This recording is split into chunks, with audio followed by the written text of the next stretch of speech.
ጤና ይስጥልን። በዛሬ መረጃ ሰዓታችን የአዲስ አበባን ኮሪደር በተመለከተ ወይዘሮ አዳነች አቤቤ ጥብቅ መልእክትና ምስጋና ማቅረባቸው ተሰምቷል። ዘንላችሁ ቀርበናል። በተጨማሪም የነዳጅ ማደያዎችን አዲስ አሰራርና ስለፈረሱ ማደያዎችም የተነገረውን አዲስ መረጃ ዘንላችሁ ቀርበናል። በተጨማሪም ለተበዳሪዎች ጥብቅ መረጃ ወጥቷል በዛሬው ዕለት፣ እሱንም በዝርዝራችን ተካቷል። በቀጣይ ደግሞ በመላው አዲስ አበባ በተለያዩ አካባቢ በአንበሳ አውቶቡስ ይሸጥ የነበረ ሸገር ዳቦ ሽያጭ ሙሉ በሙሉ መቆሙ ተነግሯል። በሌላ ዜናም በነዳጅ እጥረትም ትምህርት ቤቶች ሙሉ በሙሉ መዘጋታቸው ተሰምቷል። እንዲሁም የአሜሪካና የእስራኤል አዲስ እቅድም በዛሬው ዕለት ይፋ ተደርጓል። እነዚህን ሌሎችን መረጃዎች አብራችሁ ቆይታ አደምጣላችሁ። መልካም ቆይታ።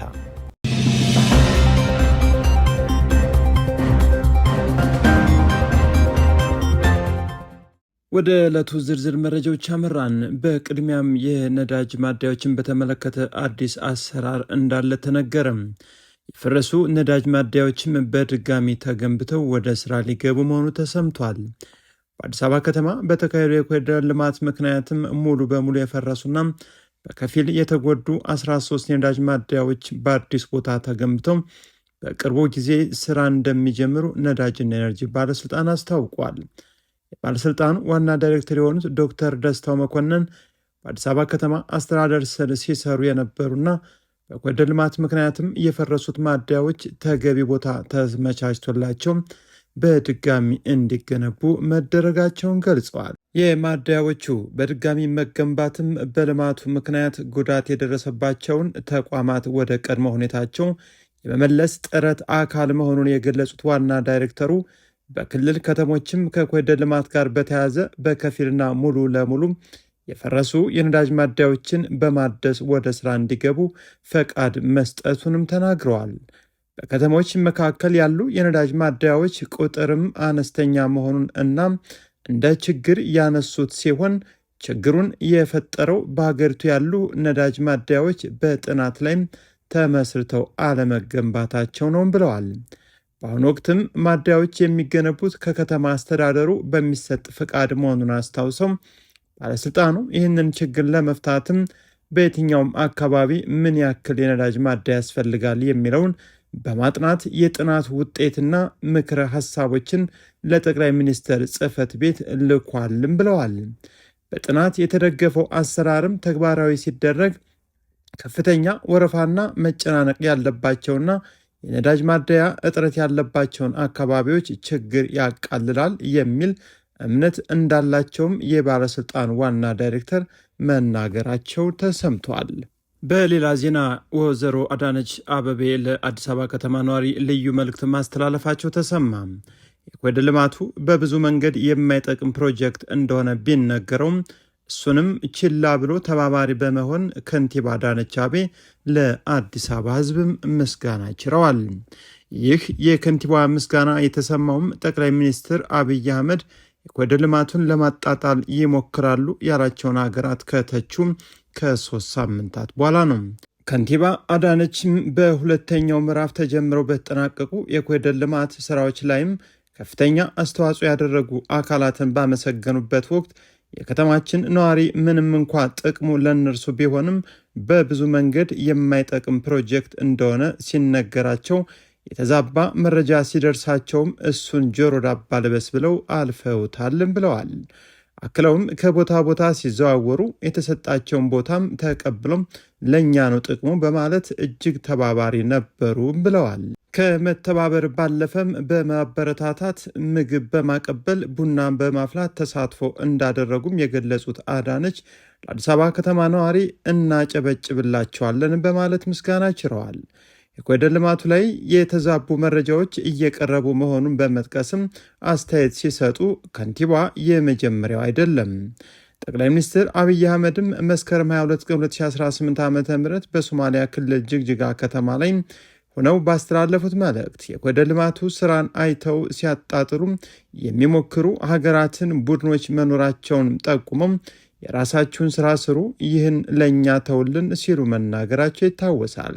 ጠቅላይ ሚኒስትሩም በወቅቱ በተላለፈ ንግግራቸው የኮሪደር ልማቱን በደስታ የማያዩት ለኢትዮጵያ፣ ለአፍሪካ የጨቀየው ያላማረው ነገር በቂ ነው ብለው ስለሚያስቡ ነው ብለውም ነበር። ጠቅላይ ሚኒስትሩ ይህን ምላሽ የሰጡትም የአሜሪካ የውጭ ጉዳይ ሚኒስትር የኢትዮጵያን ኢንቨስትመንት አመችነት በዳሰሰበት ሪፖርቱ የኮሪደር ልማቱ ከመብቶች ጥበቃ አንጻር ስጋት መጫሩን ከገለጸ ጥቂት ቀናት በኋላ መሆኑ ይታወሳል። ወደ ቀጣዩ ስናመራ ጥብቅ መረጃ ተላልፏል። በተለይም ለተበዳሪዎች የሲም ካርድና የቴሌብር ብድርን ከፋይዳ ብሔራዊ መታወቂያ ጋር የሚያስተሳስር አሰራርም ተግባራዊ እንደሚደረግ ተነግሯል። የተንቀሳቃሽ ስልክ ሲም ካርዶችና ተያያዥ የቴሌኮም አገልግሎቶችን ከፋይዳ ብሔራዊ መታወቂያ ጋር በማስተሳሰር ተገልጋዮች ከቴሌብር የሚወስዱትን ብድር በአግባቡም እንዲመልሱም የሚያስገድድ አሰራር ሊተገበር እንደሆነ የብሔራዊ መታወቂያ ፕሮግራም ገልጿል። አዲሱ አሰራርም የቴሌብር ብድራቸውን ላለመክፈል ሲም ካርድ የሚጥሉ፣ ሲም ካርድ የሚቀይሩና የቴሌብር አገልግሎትን የሚያቋርጡ አንዳንድ ግለሰቦች ህገወጥ ተግባርን እንደሚያስቆምም ታምኖበታል ብለዋል። የብሔራዊ መታወቂያ ፕሮግራም የባለድርሻ አካላትና ኮሚኒኬሽን ዳይሬክተር አቶ ሳሚናስ ሰይፉም ለአሃዱ እንደገለጹት ፕሮግራሙ በተያዘው በጀት ዓመትም ከሌሎች አገልግሎቶች ጋር በተጨማሪ በቴሌኮም ዘርፍ ላይም በስፋት ይሰራል ብለዋል።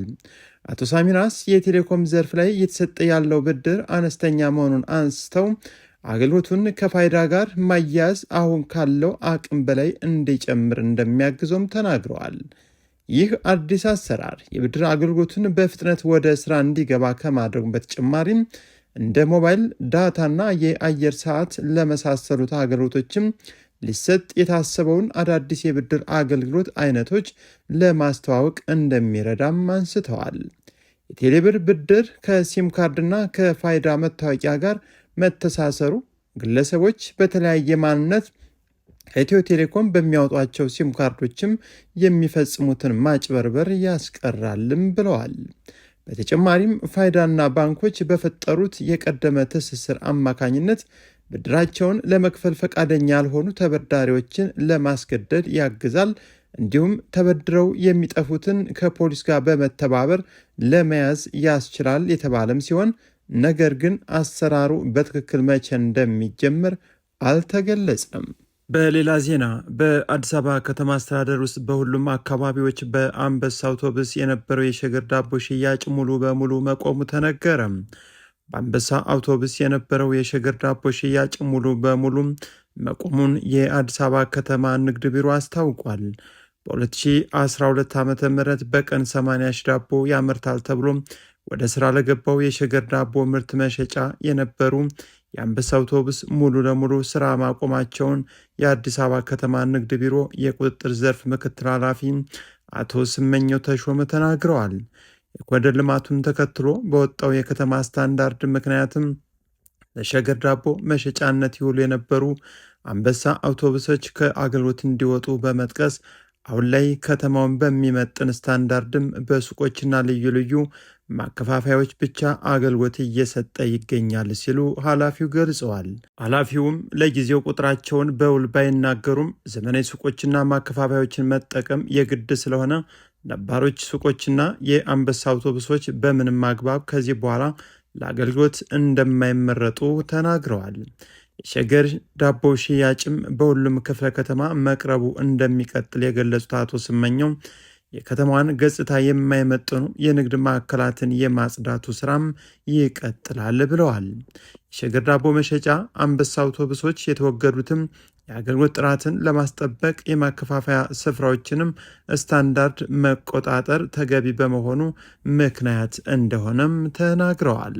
ወደ ውጭ መረጃ ስናመራ ሀገሪቷ በነዳጅ እጥረት ሳቢያ ትምህርት ቤቶችን መዝጋቷ ተሰማም። ማሊ በነዳጅ እጥረት ሳቢያ በአገር አቀፍ ደረጃ ትምህርት ቤቶችን ዘግታለች። ማሊ በቀጠለ የነዳጅ እጥረት ምክንያትም በአገር አቀፍ ደረጃ ትምህርት ቤቶችን ለ2 ሳምንታት ማቋረጧን የሀገሪቱ የትምህርት ሚኒስተር አስታውቀዋል። ሚኒስትሩ በመንግስት ባለቤትነት ስር ለሚተዳደረው የህዝብ ቴሌቪዥን አርቲኤም እንደተናገሩት በምዕራብ አፍሪካዊቷ ሀገር የሚገኙ ሁሉም የትምህርት ቤት ተቋማት ከጥቅምት 27 እስከ ህዳር 9 ባለው የነዳጅ ቀውስ የተነሳ የመማር ማስተማር እንቅስቃሴዎች ያቆማሉ ሲሉ ተደምጠዋል። ሳባኔ ትምህርት ቤቶች ህዳር 10 እንደገና እንዲከፈቱ መርሃ ግብር ተይዞላቸዋልም ብለዋል። ማሊ ለሳምንታት ያህል ነዳጅ የጫኑ ታንከሮች የሚያስተላልፉ መንገዶችን በታጣቂዎች ቡድን በመዝጋታቸው በተለይም በዋና ከተማዋ ባማኮ ላይ የነዳጅ ቀውስም ገጥሞታል ብለዋል። በነዳጅ ማደያዎችም ረጃጅም ሰልፎች እየተፈጠሩ ሲሆን የህዝብ ማመላለሻና ሞተር ሳይክሎች፣ ታክሲዎች በከፍተኛ ሁኔታ ተስተጓጉለዋል። ይህም ባማኮ በተለምዶ በተጨናነቀው ጎዳናዎች ላይም ከወትሮው በተለየ ጸጥ እንዲል አድርጓል። በመዲናዋ የሚገኙ የከፍተኛ ትምህርት ተቋማትም በነዳጅ እጥረት ሳቢያም ተማሪዎችና መምህራን ግቢ መድረስ ባለመቻላቸው ትምህርታቸውን ለማቋረጥ መገደዳቸውን ተናግረዋል። በባማኮ በሚገኘው የዩናይትድ ስቴትስ ኤምባሲ ባሳለፈው አርብ ባወጣው መግለጫ አስፈላጊ ያልሆኑ የዲፕሎማቲክ ሰራተኞችና ቤተሰቦቻቸው ማሊን ለቀው እንዲወጡ አሳስቧል። ለዚህም ምክንያቱ የነዳጅ እጥረትና እየጨመረ በመጣው የደህንነት ስጋት መሆኑንም አስታውቋል።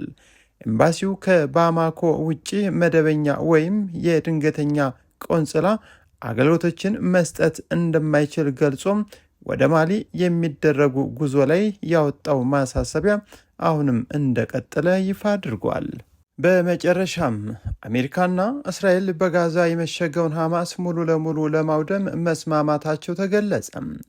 የአሜሪካና የእስራኤል በጣምራ ሆኖ በጋዛ ውስጥ የሚገኘውን ሐማስ ሙሉ ለሙሉ ለማውደም ስምምነታቸውን የእስራኤል መከላከያ ሚኒስቴር ተናግሯል። ሚኒስትሩ ሐማስን ለመደምሰስና ዋሻዎችን ለማፍረስ ከአሜሪካ ጋር የተቀናጀ እርምጃ እንዲወስድ መግባባት ላይ መድረሱንም ተናግሯል። የእስራኤል መከላከያ ሚኒስተር እስራኤል ካትስ እንደተናገሩት በእስራኤል ቁጥጥር ስር ባለው የጋዛ ክፍል ላይ የተጀመረው የተኩስ አቁም እና የእስረኞች ልውውጥ ስምምነት እንደቀጠለ ቢሆንም የቡድኑ ሰራዊት ማፍረሱን እንደሚቀጥል መመሪያ መውጣቱን አስታውቋል። የእስራኤል ጦር የእስራኤላውያንን ደህንነት ከመጠበቅ ጎን ለጎን የሐማስ ዋሻዎችንም ማውደሙ ይቀጥላል ማለታቸው አልጀዚራ ዘግቧል። የአሜሪካው ፕሬዝዳንት ዶናልድ ትራምፕን እቅድ ተግባራዊ ለማድረግ እና ሐማስን ትጥቅ ከማስፈታት ጎን ለጎን በቀሪው ግዛት ውስጥ የሚገኙትን የአሸባሪዎችን ዋሻ ሙሉ ለሙሉ መውደሙ እንደሚገባው መግባባት ላይ ተደርሷል ሲልም ካትዝ ተናግረዋል። የዕለቱን መረጃ በዚህ ጨረስን። መልካም ጊዜ